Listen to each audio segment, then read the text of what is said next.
వచనం 4-5 3-4-5 వచనాలు చదువుకున్నాం. గలతీ పత్రిక 6వ అధ్యాయం 3-4 వచనాలు చదువుదాం. అందరం కలిపి చదువుదాం, ప్రారంభిద్దాం. గలతీ పత్రిక 6వ అధ్యాయం 3-4 వచనాలు. ఎవడైనను వట్టివాడై ఉండి తాను ఎన్నికైన వాడిని ఎంచుకొని ఎడల అన్ను తానే మోసపరుచుకుని ప్రతివాడును తాను చెయ్యి పనిని పరీక్షించి చూచుకున్నాడు. అప్పుడు ఇతరుని బట్టి కాక తనను బట్టి అతనికి అతిశయము కలుగును. ప్రతివాడును తన బరువు తానే కదా. ప్రార్థన చేద్దాం. ప్రేమ కలిగిన మా తండ్రి, పరిశుద్ధుడైన ప్రభువా, జీవాధిపతి, సర్వోన్నతుడా, సర్వలోకనాథుడా, సర్వ మానవాళి కొరకు ఏ పాపమెరుగని మీరు పాపముగా చేయబడి మా పాప పరిహారార్థమై కలువరి శిలువలో ప్రాణం పెట్టి రక్తము గార్చి మా ఎడలను చూపించిన గొప్ప ఉపకారం బట్టి వందనాలు. ఈ రాత్రి కొంత సమయం నీ సంధిలో గడపడానికి మాకిచ్చిన ఈ తరుణాన్ని బట్టి నీకు వందనాలు. సమయంలో ఇంతవరకు పాటల ద్వారా నేను స్తుతించి గణపరిచాను నీ బిడ్డలు.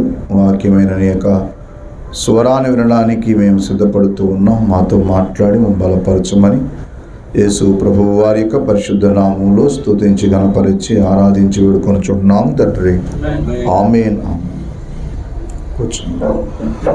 గలతీ పత్రిక 6వ అధ్యాయము ముగింపు అధ్యాయము మరి చెప్తూ కొన్ని సూచనలు చేస్తూ ఉన్నారు. ఈయన పౌలు గారు ఈ సంఘానికి అసలు ఈ పత్రిక రాయడానికి కారణం ఏంటంటే, ఒకానొకప్పుడు యేసు ప్రభువునందు ఒక మంచి విశ్వాసంలో జీవించిన వీళ్ళు సరిగ్గా టైం రాగానే వీళ్ళు ఏం చేశారనంటే క్రీస్తు ప్రభువుకు దూరం అయిపోయి ధర్మశాస్త్రానికి లోనైపోయారు. ఈ స్వనీతి మీద ఆధారపడి అబ్బాయి మీరు యేసు ప్రభువుని నమ్ముకుంటే నమ్ముకున్నారు, ధర్మశాస్త్ర క్రియలు కూడా చేయాలి, అలా చేస్తేనే తప్ప మనం పరలోకానికి వెళ్ళలేం, అవి కూడా చేయాలంటే వీళ్ళు గిరుక్కుని ఏం చేశారంటే మళ్ళా వెనక్కి తిరిగిపోయారు. వెనక్కి తిరిగిపోయేటప్పటికీ ఇదేంటిది ఇలాగా అని చెప్పి పౌలు గారు వెంటనే ఒక ఉత్తరం రాస్తూ వీళ్ళకి చాలా విషయాలు చెప్పుకుంటూ వచ్చారు. అసలు నేను మీకు ప్రకటించిన సువార్త ఎక్కడ తెలుసా? నేను మీకు చెప్పిన సువార్త మనుషులు ఎవరో చెప్తే చెప్పింది కాదు, ఇది యేసుక్రీస్తు నాకు నేర్పించారు. నేను అది కూడా సీనాయి కొండ మీదకి వెళ్ళి 3 సంవత్సరాలు ప్రార్థనలో ఉంటే ప్రభువు నాకు అక్కడ మొత్తం విషయాలన్నీ చెప్పుకుంటూ వస్తే మీరేంటిలా తిరిగిపోయారు, ఎంత దారుణంగా అవివేకులు అయ్యారేంటి అని మీరు శరీరానుసారంగా నడుస్తున్నారు, ఇది తప్పు. ఇది అసలు ఈ ప్రేరేపణ అయితే దేవుని ద్వారా కలిగింది కాదు, ఇది రాంగ్ ప్రేరేపణ, ఇది రాంగ్ ఎంటైస్, ఇది మీరు తప్పుడు అభిప్రాయంలో ఉన్నారని చెప్పుకుంటూ వచ్చాను. గలతీ పత్రిక 3వ అధ్యాయం మొదటి మాట చూడండి, మొదటి నుంచి చూడండి. వాళ్ళని ఓ అవివేకులైన గలతీలారా, అది మిమ్మను ఎవరు భ్రమ పెట్టెను, సిలువ వేయబడినట్లుగా. సిలువ వేయబడినప్పుడు వీళ్ళు చూడలేదు, కానీ వీళ్ళకి సువార్త ఎలా చెప్పారంటే ఆయన సిలువలో మరణించినప్పుడు ఆ దృశ్యం అంతా వీళ్ళు ఎదుర్కొంటూ చెప్పాడు. సిలువ వేయబడినట్లుగా యేసుక్రీస్తు మీదట ప్రదర్శించబడిన కదా అంటే మొత్తం మీద ఒక ఇమాజినేషన్ లేదా ఒక ఇలిస్ట్రేషన్ కళ్ళు ఎదుర్కొంటా చూపించాడు. చదువు నేను ఇది మాత్రమే మీ వల్ల అంటే మీరు నాకు ఒక విషయం చెప్పండి, ఇది తెలుసుకోవాలనుకుంటున్నాను. ఏంటది? అదేమనగా ధర్మశాస్త్ర సంబంధ క్రియల వలన ఆత్మను పొందితిరా, అది అంటే ఆత్మను పొందిన వాళ్ళు సైతం వెనక్కి వెళ్ళిపోతారు. ఇక్కడ మీరు గమనించవలసిన విషయం ఏంటంటే ఆత్మను పొందిన వాళ్ళు సహితము కొన్నిసార్లు తప్పుడు అభిప్రాయాలకి వెళ్ళిపోవచ్చు అనడానికి ఈ పత్రికే కారణం, రీజన్. మీరు పరిశుద్ధాత్మ దేవుణ్ణి పొందినా కొన్నిసార్లు మీరు ఒకానొక టైంలో ఆయన స్వరాన్ని కూడా మనం వినకుండా ఆయన్ని మనం నిర్లక్ష్యం చేసి మన సొంత ఆలోచనతో వెళ్ళిపోయే ప్రమాదం కూడా ఉంటుంది. అలా తప్పుడు బోధలన్నీ పుట్టిన ఇట్లాగే తప్పుడు సిద్ధాంతాలతో కూడిన సంఘాలు పుట్టినవన్నీ కూడా ఇలాగే. చాలామంది అనుకుంటూ ఉంటారు ఆత్మ పొందినప్పుడు పాపం చేయలేము అనుకుంటారు. పరిశుద్ధాత్మ దేవుని పొందినప్పుడు సైతం పాపం చేసినవాడు బైబిల్లో ఉన్నారు. అలాగే పరిశుద్ధాత్మ దేవుని పొందినప్పుడు సైతం రాంగ్ ఎంటైస్లోకి వెళ్ళిపోయిన వాళ్ళు ఉన్నారు, తప్పుడు ప్రేరేపణకి. ఎలా జరిగింది మరి ఇదేంటి? మరి పరిశుద్ధాత్మ దేవుని పొందినప్పుడు, ఆత్మను పొందినప్పుడు ఇది ఎలా సాధ్యం అంటే సాధ్యం. ఎందుకంటే కొన్నిసార్లు ఆయన చూస్తూ ఉంటాడు, ఏం చేస్తాడో చూద్దాం అని పరీక్షిస్తాడు. మీరు తర్వాత ద్వితీయోపదేశకాండం 13వ అధ్యాయం చూడండి, చదవండి. 13వ అధ్యాయంలో ఒక వ్యక్తిని ఎలాగ తప్పుడుగా ప్రేరేపిస్తున్నాడో చెప్తానికి ప్రభువే ఒక మాట చెప్తాడు. ఇలాంటివి జరుగుతూ ఉంటాయి. జరుగుతున్నప్పుడు మీరు పొరపాటు పడ్డారు కనుక దేవుడే మిమ్మల్ని పరీక్షిస్తూ ఉంటాడు, పక్కనే ఉంటాడు. కానీ ఏం చేస్తాడో చూద్దాం. వాక్యాన్ని ప్రేమిస్తాడా లేకపోతే దాన్ని ప్రేమిస్తాడా చూస్తాడు. ఉదాహరణకి ద్వితీయోపదేశకాండం 13వ అధ్యాయము దయచేసి మొదటి నుంచి చదవండి. 3 విషయాలు చెప్పాడు ఇందులో, 3 సంగతులు. మొదటి నుంచి 5, 6 నుంచి 11, 12 నుంచి 13, 3 స్టెప్లుగా ఉంటుంది చూడండి. మీరు తర్వాత చదువుకోండి. 1 నుంచి 5 ఒక భాగం, 6 నుంచి 11 ఇంకో భాగం, 12 నుంచి 18 వరకు ఇంకో భాగం. 3 రకాలుగా వీళ్ళకి ప్రేరేపణలు జరుగుతాయి. ఈ 13వ వచనం అధ్యాయం 1వ వచనం, ప్రవక్తయే గాని కళ్ళ కనువాడే గాని నీ మధ్య లేచి మహత్కార్యములను చేసి అంటే అద్భుతాలు చేస్తారా చేయనా వాళ్ళు? అవకాశం ఉంది. ఇప్పుడు ఇంత ఆత్మ పొందిన వాడు ఏం చేస్తాడు? టక్కున అన్న ఇస్తాడు. చాలామంది తప్పుడు అభిప్రాయాలకు వెళ్ళిపోవడానికి ఇదే కారణం. పెద్ద గొప్ప ప్రసంగికులు అనబడిన వాళ్ళు క్రీస్తు ప్రభువుని దేవుడని ఒప్పుకోని వాళ్ళు బోధనలో పడిపోయారు. కొంతమంది త్రిత్వాన్ని ఒప్పుకోని వాళ్ళని వాళ్ళు గొప్ప ప్రవక్తలని ప్రచారం చేశారు. విలియం మ్యారియన్ బ్రెన్హామ్ యేసునామ స్థాపకుడు, ఆయన త్రిత్వాన్ని ఒప్పుకోడు. ఆయన జీసస్ నేమ్ ఓన్లీ, యేసునామం ఒకటి అంటాడు. మరి త్రిత్వం ఏంటంటే no there is no trinity అన్నాడు. అంతే. చిత్రం ఏంటంటే ఆయన ద్వారా గొప్ప అద్భుతాలు జరిగాయి. ఆయన మీటింగ్స్లో మరి కుంటు వాళ్ళ యొక్క కర్రలో లారీల మీద వెళ్తూ ఉండి కుంటుకు వస్తే అతను కర్ర పాడేసి నడుచుకుంటూ వెళ్ళిపోతాడు. అంత అద్భుతాలు జరిగాయి. అలాంటి వాడు మరి నమ్మకపోతే ఏం చేస్తారు? ఎలా జరిగి ఉంటుంది అంటే జరుగుతాయి, ఆస్కారం ఉంది. చదవండి. సూచిక్రియ కానీ మహత్కార్యమైన చేసి నువ్వు ఎరగని ఇతర దేవతలను పూజించి అనుసరించి రమ్మని చెప్పు. అంటే సంభవిస్తాయి. సంభవించినను ఆ ప్రవక్త మాటలను కనువాని మాటలు వినకు. ఎలా అనగా మీరు మీ దేవుడిని యెహోవాను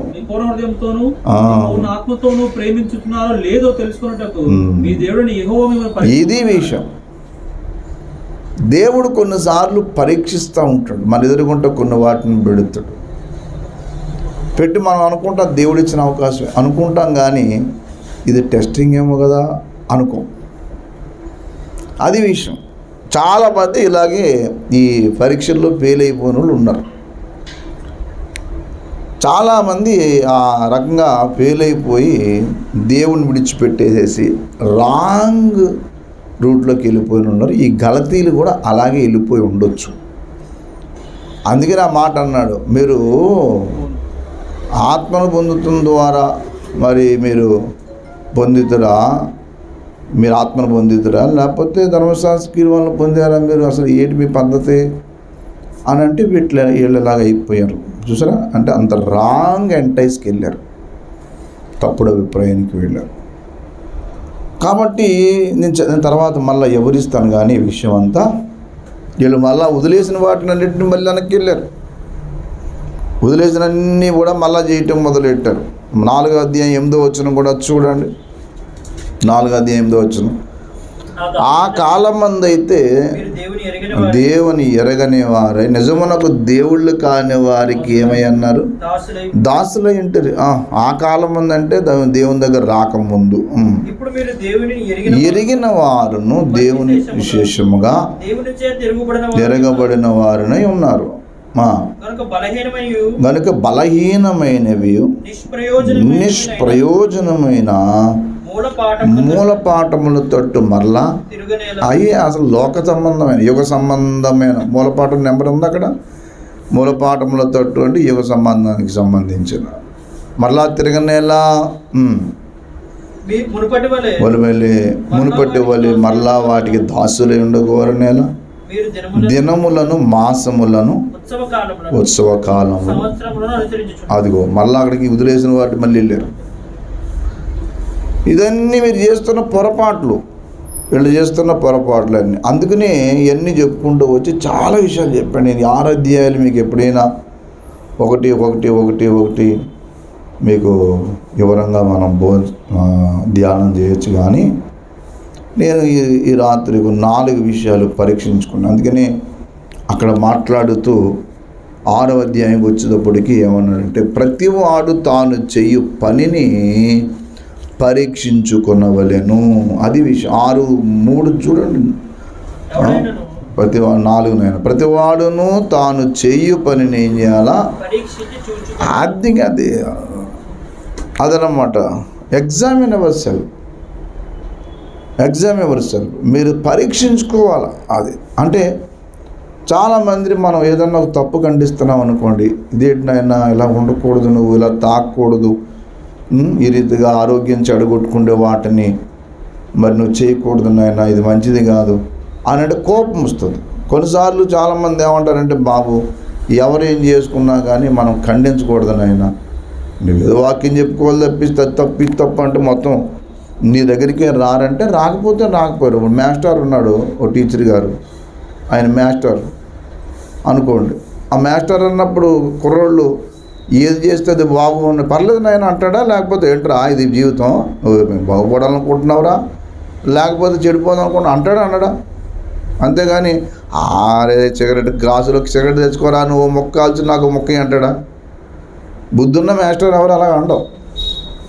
సమాజం బాగుపడాలని, సమాజం ఒక పేరుగాంచిన రీతిగా మనం తయారవ్వాలని, నా ద్వారా వచ్చే పిల్లలు ఇలా ఉండాలనుకున్న ఏ మాస్టర్ కూడా స్టూడెంట్ ఇష్టాసారంగా ఉంటానంటే ఒప్పుకోడు. అందుకనే మాస్టర్కి బెత్తం చిత్తం 2 ఉండాలి. బెత్తం చిత్తం అంటే ఏంటి? చిత్తం ఏంటి చెప్పండి? వాళ్ళకి మనసు ఉండాలి. రెండోది ఏముండాలి? బెత్తం ఉండాలి. ఎందుకు ఉండాలి చెప్పండి? ఈ 2 రకాలు చేయాలి. ఆ మైండ్ ప్రకారంగా మెంటలీ వాడిని సరి చేయాలా, శారీరకంగా సరి చేయాలని. అది విషయం. మాస్టర్ అనేవాడికి 2 పట్టుకోవాలి. అంతేగాని నేను తాగుతాను మాస్టర్. చాలామంది మాస్టర్లకు అన్ని అలవాట్లు ఉంటాయి. మీరు మాస్టరే కానీ చిత్రం ఏంటంటే ఇస్తాడు. ఒకసారి ఓ మాస్టర్ గారు గజ్జి మాస్టర్ గారు పిలిచారంట. మాస్టర్ గారు మీ అలవాట్లు మార్చుకోండి అంటే మానేస్తాను సార్ అంటే. స్మోకింగ్ అలవాటు ఉంది ఆయనకి. స్మోకింగ్ అలవాటు మీరే పిల్లలు ఎదుర్కొంటే అక్కడికి వెళ్ళి పక్కకి కాల్స్తే చూస్తే వాళ్ళకి మీరు ఏం బోధిస్తారు? మాస్టర్ కావండి మీరు అలా చేయకూడదు అంటే మానేస్తాను సార్ అంటే. తర్వాత కొన్ని రోజులు పోయిన తర్వాత ముక్కుపొడి ఉందట. ముక్కుపొడి అంటే తెలుసు, డబ్బాలో ఉంటే ఇలా పెట్టుకుని అని పీలుతూ ఉంటారు అని మళ్ళీ పిలిచాడు. ఇదేంటిది, నేను సిగరెట్ మానేమన్నా కానీ ముక్కుపొడి పీల్చమన్నా కదా, ఇదేం దూరం అలవాట్లు అంటే మానేస్తాను. మళ్ళీ కొన్ని రోజులు పోయిన తర్వాత ఒక్కపడి నవ్వులుతున్నాడు. మళ్ళా పిలిచాడు, ఇదేంటయ్యా ఒకటి మానేసి ఒకటి చేస్తున్నానంటే, అదే సార్ అవన్నీ మానేయడానికి ఇది మొదలెట్టానంటే, తీరా ఒకరోజు చూస్తే 3 ఉన్నాయి జేబులో. ఏమున్నాయి? సిగరెట్ ఉంది, ముక్కుపొడి ఉంది, ఒక్కపొడి ప్యాకెట్లు ఉన్నాయి. ఏది మారలేదు ఇంతకీ మాస్టరే. కానీ ఆ మాస్టర్ జీవితం ఒక ఎగ్జాంపుల్గా లేదు.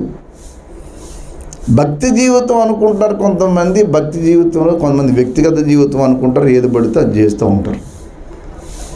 అది ఖండిస్తేనేమో తప్పు అంటారు. సరే ఖండించవద్దు, ఓకే, మనం మాట్లాడవద్దు. మరి మీరు ఏం చేయాలని, మనం ఏం చేయాలంటే పరీక్షించుకోవాలి కదా, కనీసం నేను చేసే పని కరెక్టేనా.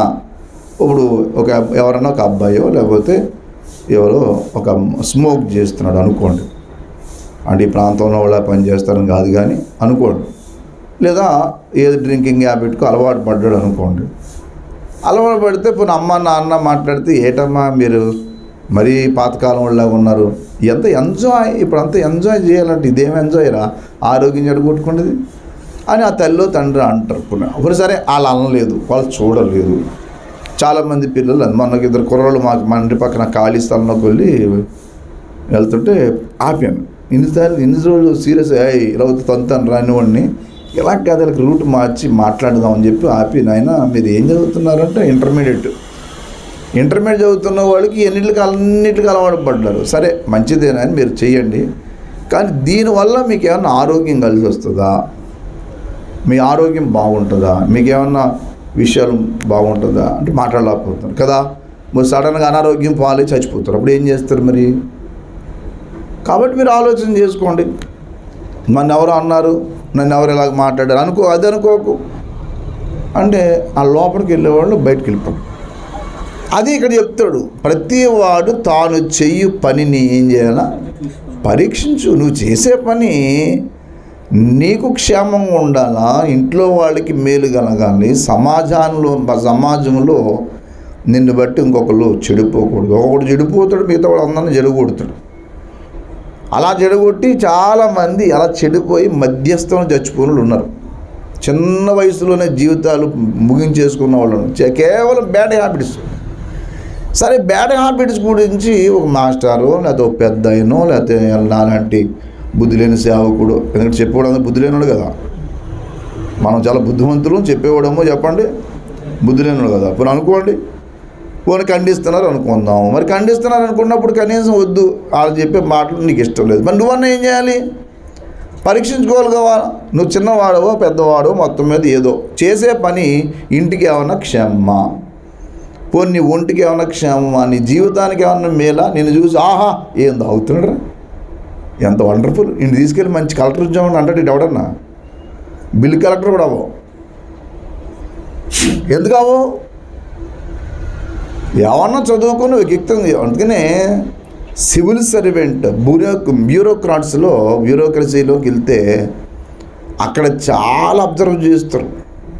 రిటర్న్ ఎగ్జామ్ అయిపోయిన తర్వాత ఓరల్ ఎగ్జామ్లో వాళ్ళ ప్రతి పిన్ టు పిన్ అబ్జర్వ్ చేస్తాడు. ఆ డ్రెస్, వాడి తల, వాడు బిహేవియర్, వాడు వేసుకున్న వాడి నడక, చాలా సివిల్ సర్వీసులో ఆ ఇంటర్వ్యూ చూస్తేనే మనకు మతిపోద్ది.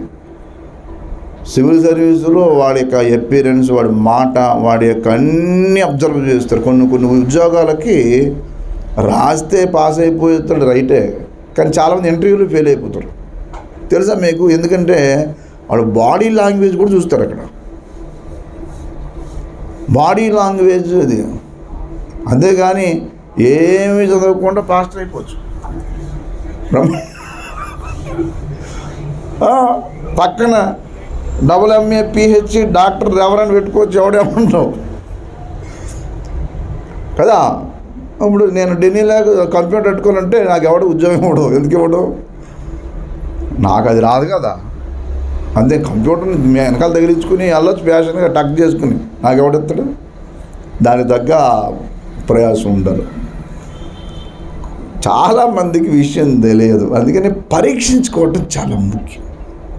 నువ్వు చేసే పని నీ వ్యక్తిత్వానికి, నీ జీవితానికి ఎట్లా, అసలు ఎలాగా ఏది పడితే చేయటానికి కాదు. అందుకే పౌలు గారు 1 కొరింథీ 10:20 మనకు తెలుసు ఆ మాట, అన్నిటి యందు నాకు స్వతంత్రం ఉంది కానీ అన్నీ చేయదగినవి కావు, అన్నీ క్షేమాభివృద్ధి కలగజేయవు. స్వతంత్రం ఉంటే ఉంది, క్షేమాభివృద్ధి కలగజేస్తాయా, నీకు మేలు చేస్తాయా. అందుకే ప్రతిదానికి మనం తగుదనమ్మా అని చెప్పి తలూపి వెళ్ళిపోకూడదు. దీనివల్ల నాకు ఏమిటి అసలు? ఓ ఫ్రెండ్ రమ్మన్నాడు, రైటే, ఎందుకురా, దేనికోసం? ఒకడు ఆడు కాలేజ్ ఎగ్గొట్టాడు కూడా తిరుగుతాడు. ఇంట్లో అర్జెంట్ పని ఉంటే అమ్మ నాన్న వదిలిపెట్టి ఎవడన్నా రమ్మంటే వెంటనే చెప్పేసి పోతాడు. అంతే. ఇలా జీవించే నాశనం అయిపోయిన కుర్రోళ్ళు బోడు మంది ఉన్నారు. అందుకే దేవుని వాక్యం మనిషిని సరి చేస్తుంది. ఇది మొదటి విషయం. నేను మూడు పరీక్షించే విషయం చెప్తాను, మళ్ళీ నేను ఇంకో చోటుకి వెళ్ళాలి. కాబట్టి మొదటగా తను తాను పరీక్షించుకోవాలి కదా. తాను చేసే పనిని ఏం చేయాలా? పరీక్షించుకోవాలి. ఇది మొదటి విషయం. రెండవదిగా బోధకుల్ని పరీక్షించాలి. బోధ చేసేవాళ్ళని పరీక్షించాలి. వాక్యం చెప్పేవాళ్ళని పరీక్షించాలి. ఇది వాక్యానుసారమైన విషయం. యోహాను రాసిన పత్రిక మొదటి పత్రిక 4వ అధ్యాయం మొదటి మాట. యోహాను రాసిన మొదటి పత్రిక 4:1.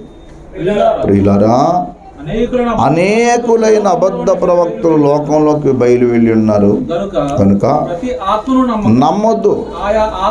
దేవునికి సంబంధించినవి కావు. అది మీరు పరీక్షించాలి. అందరు ఎవడు పడితే వాడు భలే మాట్లాడతాడు సార్, భలే షూట్ వేసుకుంటాడు. ఈ రోజుల్లో టై కట్టుకుని షూట్ వేసుకున్న 4 మాటలు నేర్చుకున్న వాళ్ళు అందరు గొప్ప గొప్ప పీకర్లు. అది ఆడికి బైబిల్లో ఏముండదు, ఎప్పుడు చూసిన మోటివేషన్ క్లాసులే. బైబిల్ ఎత్తడు. ఫలానా చోట ఏం జరిగిందో తెలుసా అంటే ఏం జరిగింది, జరుగుతాయి అంతే.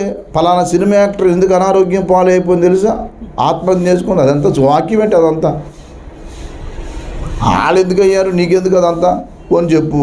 మధ్యలో వాక్యం మధ్యలో విషయం ఎత్తు. అదే అంశం కాదు, అంశం వేరు. మనుషులు ఎందుకు ఎలా పాడవుతారు అది చెప్పు, అంతేగాని వాక్యం వదిలేసి ఏదో చెప్తే ఎలాగా. రోజుల్లో ప్రతివాడు క్రిటిసిజం బాగా నేర్చుకున్నాడు, లేదు చెత్త అంతా నేర్చుకున్నాడు అసలు. కానీ అందుకని బోధన ఏది పడితే అది నమ్మొద్దు, జాగ్రత్తగా పరీక్షించాలి. ఎందుకు? అనేకులు బయలుదేరారు. అందుకనే చెప్పేదంతా సత్యం, వినేదంతా నిజం అనుకోవద్దు ఎప్పుడు కూడా. ఆ చెప్పే దాంట్లో కూడా ఎంతవరకు, అందులో ఇప్పుడు ఈ వాట్సాప్ సోషల్ మీడియా పెరిగిన తర్వాత విపరీతమైన అబద్ధాలు మొదలెట్టాయి. విపరీతమైన అబద్ధాలు, మామూలు అబద్ధాలు కాదు. ఒక చిన్న ఉదాహరణ చెప్తాను మీకు. యాపిల్ ఐఫోన్ కనిపెట్టిన ఆయన చచ్చిపోయే సమయానికి భగవద్గీత చదివి అయ్యో జీవితకాలం ఇది గమనించుకోలేకపోయినా అని ఆ చివరికి అది నమ్మి చచ్చిపోడట. ఎంత మారు మనసు పొంది బాప్తీసం తీసుకున్న ఆ వ్యక్తి, దేవునిలో బ్రతికిన వ్యక్తి చివరికి చదివట అలా అయిపోడట. ఒక పంతులు గారు అమెరికాకి వెళ్ళి చెప్తున్నాడు టైమ్ స్క్వేర్లో. అసలు బైబిల్ ముందు ఏ గ్రంథము కూడా ధీటైనది కాదు. నేను చెప్తా ఆ మాట. చాలామంది మాట్లాడే విధానం ఏంటంటే పూర్తిగా బైబిల్ ప్రతి అజ్ఞాని ప్రతి వాడు కూడా చెప్తాడు. మొన్న లలిత్ కుమార్ కూడా అంటాడు, అతను మాట్లాడుతూ అంటాడు, బైబిల్ చదవని వాడు విశ్వాస అవుతాడట, బైబిల్ చదివిన వాడు పాస్టర్ అవుతాడట, బైబిల్ బాగా చదివిన వాడు ఎక్స్ క్రిస్టియన్ అవుతాడట. ఆడు లాజిక్ చూడండి, ఆ బుర్రలే లాజిక్.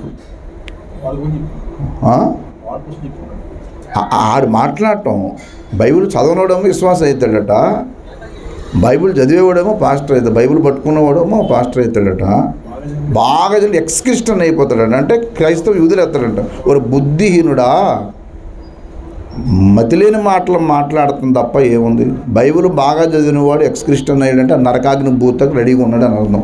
అంటే వాడికి ఏంటంటే బైబిల్ కంటే బయటే బాగుంది, ఇష్టం వచ్చిన తిరగవచ్చు, ఫోన్పేలు గూగుల్ పేలు పెట్టుకుని డబ్బులు వసూలు చేసుకోవచ్చు, ఇది బాగుంటుందని ఉద్దేశం అందులో దిగాడు అంతే తప్ప బైబిల్ పట్టుకుని వాక్యం చెప్తే ఎంతవరకు కష్టపడతాం. ఇలా బైబిల్ మీద పడి అబద్ధం. బైబిల్ మనది హిందూయిజం, మనం హిందువులు గొప్పవడం అని చెప్పి ఈ మధ్యకాలంలో హిందూ అని చెప్పి మొదలెట్టారు. మంచిది, హిందూ అనే పదానికి అర్థం లేదని చెప్పేసి సెంట్రల్ గవర్నమెంట్, ఇదే గవర్నమెంట్ ఇప్పుడున్న గవర్నమెంట్ దీనికి అర్థం లేదు అని చెప్పించారు. పేపర్లో వచ్చింది అది. ఆఖరికి వెంకయ్యనాయుడు గారు కూడా ఆ మాట మాట్లాడుతూ అన్నాడు, ఏమని, నువ్వు ముస్లిం అయితే నీ గడ్డం నాకు అడ్డం ఏంటి, హిందూ అయితే నాకేంటి, క్రైస్తవు ఏంటి, హిందూ అనేది ప్రధాన, అసలు అది మతమే కాదు, అసలు అది జీవన విధానం. ఆయనే చెప్పాడు నెల్లూరు సభలో. ఎన్నోసార్లు చెప్పారు.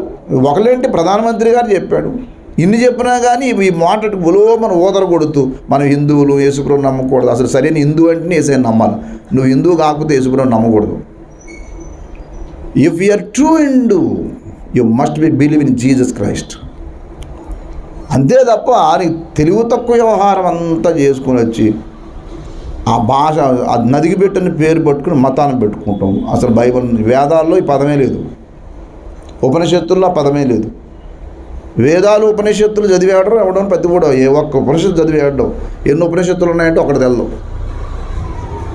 ఆ గ్రంథాలు ఏం చదవరు, కానీ బైబుల్ అట బాగా చదివితే ఎక్స్క్రిస్టన్ అయిపోతుడట. ఒక మతిలో ఉన్నాడా, వాక్యం సరిగా అర్థం కాని దగ్గర కూర్చుని ఆడుతూ వాది తాడని చెప్తాడు.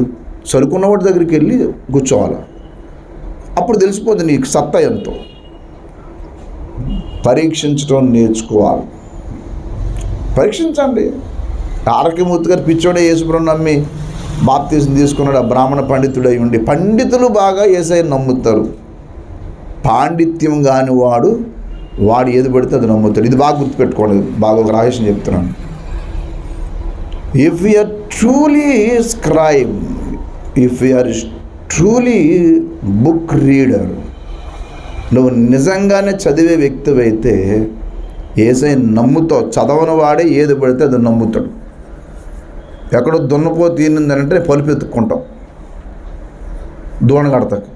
అంతేగాని దున్నపోతే ఎందుకు ఎంతదని అనవు, ఎందుకంటే నీకే జ్ఞానం లేదు కాబట్టి బోధకులను పరీక్షించడం అంటే ప్రతి బోధకుడిని అని అర్థం. క్రైస్తవ బోధకుడినే కాదు, చెప్పే ప్రతి వాడిని అబ్జర్వ్ చేయాలి. ఏం చెప్తున్నాడు, ఇది ఎక్కడి నుంచి చెప్తున్నాడు, ఏ రకమని చెప్తున్నాడు, రామాయణమే చెప్తున్నాడు, భారతమే చెప్తున్నాడు, బైబిలే చెప్తున్నాడు, రైటే కరెక్ట్. ఎక్కడి నుంచి చెప్తున్నావు నువ్వు?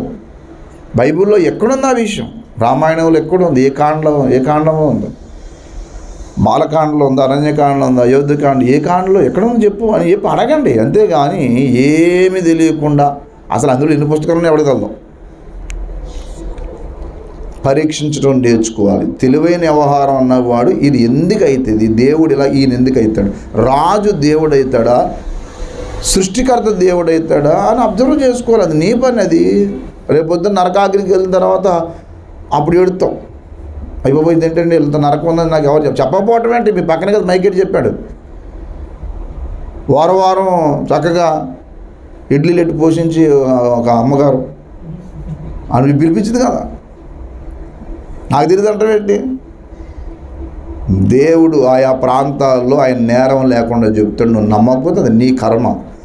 క్రీస్తు ప్రభువు సకల శాస్త్ర సారం అన్ని గ్రంథాలు చెప్పిన దేవుడు రక్షకుడు యేసయ్య. దేవునికి స్తోత్రం. కాబట్టి ఇది రెండో నేను ఇక్కడ ఆపుతాను. ఒకటి మనకు మనం పరీక్షించుకోవాలి, రెండోది ఇతర బోధనలు పరీక్షించాలి. బోధనలు పరీక్షించండి, పరీక్షించి సత్యం ఏదో దాన్ని అనుసరించండి. అందుకే సత్యం అంత త్వరగా దొరకదు. యేసయ్య అర్థం కావాలనుకున్నప్పుడు అన్ని గ్రంథాలు చదవండి. యేసయ్య యోహాను సువార్త 5:39 చెప్పారు, లేఖనముల యందు మీకు నిత్య జీవం కలదని పరిశోధిస్తున్నారు. పరిశోధించండి, అవే నన్ను గురించి సాక్ష్యం ఇస్తున్నాయి. గ్రంథాలు చదవండి, అవే నన్ను గురించి చెప్తున్నాయి. బైబిల్ చదవండి. కొంతమంది బైబిల్ చూడగానే అది మా గ్రంథం కాదు, నేను అన్ని గ్రంథాలు చదువుతా. భారతదేశంలో పుట్టినవాడు కాబట్టి భారతీయ గ్రంథాలన్నీ నాయే. గ్రంథం సార్వత్రికం. గ్రంథం మీద ఇది ఫలానావుడు మత పుస్తకం అని ఏమి రాయబడి ఉండదు. ఈ పిచ్చిమొహాలే ఇది మా గ్రంథం మీరేం చదువుతున్నారు అన్నమాట. బాబు తెలివైన వాడువు, జ్ఞానం ఉన్నవాడు అయితే అన్ని గ్రంథాలు చదవాలి. చదివిన తర్వాత వాస్తవం ఏంటో ఉండాలి. కూరగాయలకి వెళ్ళిన తర్వాత అన్ని కూరగాయలు ఒకే బొట్టలు వేసుకొస్తాం. అందుకని ఒక్కొక్క కూరగాయకు ఒక్కొక్క సబ్జెక్ట్కి వెళ్ళాం. ఏ బుద్ధి ఉన్నవాడు ఇంటికి వచ్చిన తర్వాత అట్లా ఏం చేసుకుంటాం, సపరేట్ చేసుకుంటాం. అంతేగాని అన్ని కూరగాయలు తెచ్చా కాబట్టి అన్ని కొయ్యరా అని అంటారు ఇటు ఎవరన్నా. అట్లాగే నువ్వు చదివిన తర్వాత నిజమేంటో గ్రహించు. నిజం తెలిసిన వాడి మనిషి సుమతి అన్నాడు బైబిల్లో. అంతేగాని ప్రతిదీ కల్పితాలన్నీ నమ్మేసి అది కాదు. బైబిల్ కాల్పనికం కాదు, చరిత్ర. చాలామంది కల్పించిన కథలు ఉన్నాయి అని చెప్పి ఉమెన్ రీసెర్చ్ వాళ్ళు చెప్పారు. ఇక్కడ దేవుడు కాదు, దీనికి ఆధారాలు ఏమీ లేవని. బైబిల్కి అన్ని రకాల ఆధారాలు ఉన్నాయి. కాబట్టి పరీక్షించి మేలైనది ఏదో చేపట్టండి. చివరిగా తెస్సలోని పత్రిక 5వ అధ్యాయము 22వ వచనం చూడండి. చివరి మాట, సమస్తమును పరీక్షించి అన్నాడు చూడండి. తెస్సలోని పత్రిక మొదటి పత్రిక 5:22 చూడండి. ఆ మాట అక్కడ అంటాడు. మా తెస్సలోని పత్రిక మొదటి పత్రిక 5వ అధ్యాయము ప్రతి విధమైన కీడునొప్పులు సమస్తమును అనే మాట చూడండి 20 వచనమా. సమస్తమును పరీక్షించి మేలైన దానిని చేపట్టండి. సమస్తాన్ని పరీక్షించండి, పరీక్షించండి. మేలైంది ఏదో దాన్ని అనుసరించండి. ప్రభు ఆ సహాయం మీకు దయచేయను గాక. ప్రార్థన చేద్దాం, ప్రార్థన చేసుకుందాం. స్తోత్రం, హల్లెలూయా. ప్రియమైన సహోదరి సహోదరులారా, మిమ్మల్ని మీరు పరీక్షించుకోండి. మీరు చేసే పని మీ ఆధ్యాత్మిక జీవితానికి, మానసిక జీవితానికి, శారీరక జీవితానికి క్షేమం కలిగిస్తే ఏదన్నా అనుసరించండి. నరకాగ్ని తప్పిస్తే అనుసరించండి. కానీ మన కొరకు రక్తం గార్చి ప్రాణం పెట్టడానికి ఎవ్వరు ఇష్టపడలే. యేసుక్రీస్తు ప్రభు ఆయనే మనల్ని చేశాడు కాబట్టి ఆయన మన కోసం చనిపోయాడు. కాబట్టి మిమ్మల్ని మీరు పరీక్షించుకోండి, చేస్తున్న పనిని పరీక్షించండి. ప్రతి మాట ఎవరు చెప్పింది అది నమ్మేసి ఓహోహా అని మనకి ఇష్టం ఉంటే అది గొప్ప అనుకోవద్దు. పరీక్షించండి. ఏ శాస్త్రంలో ఉంది, ఏ మంత్రంలో ఉంది, ఏ పేజీలో ఎక్కడ ఉంది, ఏముంది, అసలు చెప్పేది ఏంటి వాస్తవం అని గమనించి మేలైన దాన్ని చేపట్టండి. అనగా మనకి ఆధ్యాత్మిక మేలు, మానసిక మేలు, శారీరక మేలు కలగజేసే శక్తిగల వాక్యము, శక్తిగల క్రీస్తు ప్రభు రక్తము, ఆశయం. ప్రేమ కలిగిన తండ్రి పరిశుద్ధుడు, వందనాలు. మీరు మాకు ఇచ్చిన తరుణాన్ని బట్టి నేను స్తుతిస్తూ ఉన్నాం. మేము ఆయనలో చూపించిన ప్రేమకు వందనాలు. మీరు ఇచ్చిన వాక్యాన్ని బట్టి స్తోత్రం. ప్రార్థనా జీవితంలో ప్రభువా నిన్ను స్తుతిస్తూ, ఇగో ప్రభువా మేము ఏది పరీక్షించాలో, ఎలా పరీక్షించాలో నేర్పించండి, సహాయం దయచేయండి నాయన. ప్రభువా నేటి వరకు సత్యాన్ని గ్రహించలేకుండా, పరీక్షించుకోలేని జ్ఞానం లేకుండా ఎవరైతే ఉన్నారో వాళ్ళని దర్శించండి, కృప చూపించండి. మీరు సంధించమని యేసయ్య పరిశుద్ధ నామములో గృహాన్ని దీవించి ప్రాంతాన్ని కనికరించమని క్రీస్తు ప్రభువు పేరట స్తుతించి గణపరిచి ఆరాధించి వేడుకొని చుంటున్నాము తండ్రి. ఆమేన్. యేసు రక్తమే జాయము, ప్రభు యేసు రక్తమే జాయం. నామం సంపూర్ణ జయం కలుగునుగా. ఆమేన్. మన తండ్రి అయిన దేవుని యొక్క ప్రేమ, మన ప్రభు యేసు క్రీస్తు వారి కృప, పరిశుద్ధాత్మ దేవుని యొక్క దివ్య మనోహర సహవాసం ఇప్పుడు ఎల్లప్పుడు సదాకాలం మన తోడే నడిపించునుగాక. ఆమేన్. మీకు వెళ్ళాలి.